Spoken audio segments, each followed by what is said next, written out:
తగ్గమా మేము ఎందుకు తగ్గుదాము? అస్సలు తగ్గేదేలే. సినిమా డైలాగ్ అనుకున్నారు, కలెక్షన్ లో కూడా తగ్గేదేలే అంటున్నాడు మన పుష్ప. అందుకే సక్సెస్ మీట్ ఎట్టేసిండి అన్న. నిజం చెప్పాలంటే ఈ సక్సెస్ మీట్ ఎప్పుడో చేయాలనుకున్నాడు మన బన్నీ అన్న. బెనిఫిట్ షోలో రేవతి చనిపోవడం చేయలేకపోయిండు. ఆ ఘటన జరిగిన తర్వాత అన్న లేట్ గా రెస్పాండ్ అవడంతో ఇక సోషల్ మీడియాలో అన్న ట్రోల్ చేసిండ్రు. ఈ కథ అక్కడితో ఆగిందా? ఇక మన సీఎం బాబు అసెంబ్లీలో మళ్ళీ మొదలెట్టేశాడు.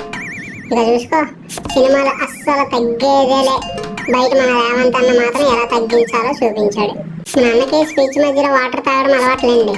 ఇంకా సీఎం పేరు కూడా మర్చిపోయినాడు. ఇక చూసుకో, ఇంకా అన్న పోలీస్ స్టేషన్కి ఇంటికి తిరుగుతూనే ఉన్నాడు. ఇంకా అన్నకి ఏదో అయినట్టు సినిమా వాళ్ళందరూ అన్నను పరామర్శించడానికి ఇంటికి రప్పించాడు. బెయిల్ వస్తుంది, అంతా బాగుంది, క్లోజ్ అవుతుంది అనుకునే లోపు అన్న ప్రెస్ మీట్ పెట్టి గొట్టం దగ్గర ఏదేదో చెప్పాడు. నిజానికి ఆ రోజు సాయంత్రం అన్న ప్రెస్ మీట్ ఎందుకు పెట్టాడు అనేది అందరికీ వింత విచిత్రమే. నిజానికి ఆ రోజు సాయంత్రం అన్న ప్రెస్ మీట్ తో అన్న చిత్రం క్లోజ్ అవుతుంది అనుకున్నారు అందరూ. అన్న ప్రెస్ మీట్ తర్వాత ఫ్యాన్స్ అయితే అనవసరంగా ప్రెస్ మీట్ పెట్టావన్న లబోదీబో అన్నారు. ఇక సక్సెస్ మీట్ పెడదాం అనుకునే లోపు గేమ్ చేంజర్ స్టార్ట్ అయింది.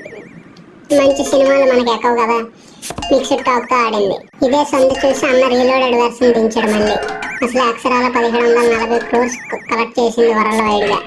మరి టీం అంతా కష్టపడిన తర్వాత సక్సెస్ చేసుకోకపోతే ఎట్లా ఉంటది? ఎవరికైనా అలా ఉంటది. బ్లాక్ బస్టర్ చిత్రం కదా. థ్యాంక్ యూ మీట్ ఫిబ్రవరి 8 సాయంత్రం 5 గంటలకు ప్రారంభమైంది బాస్. మీకు సక్సెస్ మీట్ ఎలా జరిగిందో చూద్దామా? ఫస్ట్ అయితే ఫ్యాన్స్ ఎలా రెస్పాండ్ అయ్యారో వీడియో చేశాడు భయ్య. ఫస్ట్ తెలుగు స్టేట్ సుకుమార్ చింపేశాడు, మాస్ జాతర, రప్ప రప్ప రప్ప మైండ్ పోతుంది అని ఒకడు. ఇంకా నార్త్ ఇండియా సైడ్ అయితే unstoppable international film, south India rock, fire నై, వైల్డ్ ఫైర్ అని ఎన్నో కామెంట్స్ తో సినిమా తొలగొట్టేసింది. కర్ణాటక, కేరళ, యుఎస్ఏ రికార్డ్స్ రప్ప రప్ప రప్ప అయింది. మ్యాడ్నెస్ ఆఫ్ టూ పీపుల్ అని నిర్మాత చెప్పుకొచ్చిండు.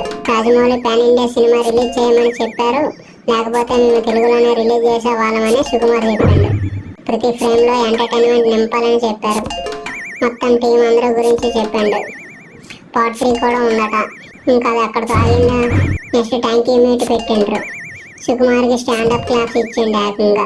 ఇంకా పుష్ప తగ్గేదేలే. పుష్ప 2 అస్సలు తగ్గేదేలే.